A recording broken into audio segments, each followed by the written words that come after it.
નમસ્કાર. આવતીકાલ ચૂંટણીનો દિવસ, મતદાનનો દિવસ. લોકશાહીમાં એક બહુ જ મહત્વનું પવિત્ર પર્વ છે. ત્યારે તમામ મારા વહાલા આપ સૌ ગુજરાતીઓને હું વિનંતી કરું છું કે આપણા ત્રાજવામાં મૂકજો.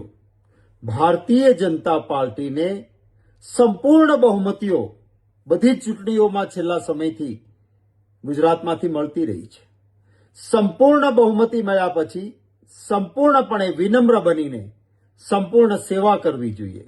એના બદલે અંગ્રેજીમાં કહેવાય છે ને, એબ્સોલ્યુટ પાવર કરપ્ટ્સ એબ્સોલ્યુટલી. સંપૂર્ણ સત્તા સંપૂર્ણ ભ્રષ્ટ બનાવે છે. આ જે અંગ્રેજીની કહેવત છે એને ભાજપે સાબિત કરી બતાવી. ચારે બાજુ ભ્રષ્ટાચાર.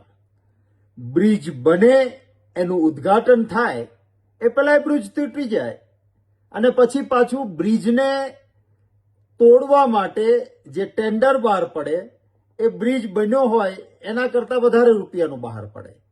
કારણ કે ભારતીય જનતા પાર્ટીને ટકાવારી આપે નહીં ત્યાં સુધી કોન્ટ્રાક્ટરને વર્ક ઓર્ડર ના મળે. અનેક સમસ્યાઓથી આપણે સૌ ગુજરાતમાં ભોગવી રહ્યા છીએ. મોંઘવારી આસમાને છે. તમામ જગ્યાએ એમની સત્તાઓ છે. લોકોની એમને ચિંતા નથી.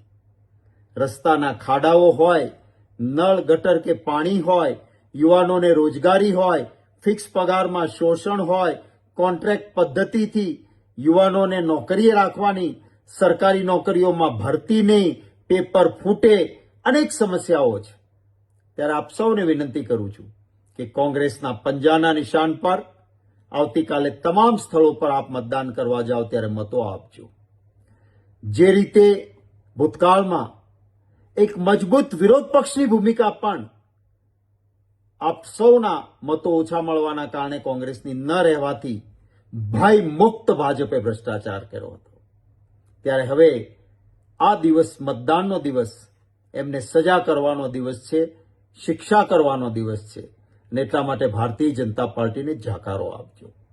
કેટલાક નાના પક્ષોને બહારથી લઈ આવીને ભાજપ વિરોધી મતોનું વિભાજન કરવા માટે, બિહારમાં હું પ્રભારી હતો ત્યારે કહેતા કે વોટ કાપવા માટે ઉભા રાખ્યા હોય એવી રીતે ઉભા રાખ્યા છે. આવા કોઈ પણ પક્ષને કે અપક્ષને મતો આપવાની ભૂલ થશે તો ભારતીય જનતા પાર્ટીને ફાયદો થશે. કોંગ્રેસ પક્ષે હંમેશા સેવાની સાધના કરી છે, અહંકાર નહીં.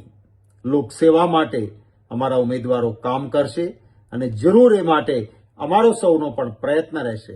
ત્યારે પુનઃ આપ સૌને વિનંતી કરું છું કે કોંગ્રેસના ઉમેદવારોને આપ આવતીકાલે પંજાના નિશાન ઉપર મતો આપીને વિજયી બનાવજો. જય હિન્દ, જય જય ગરવી ગુજરાત.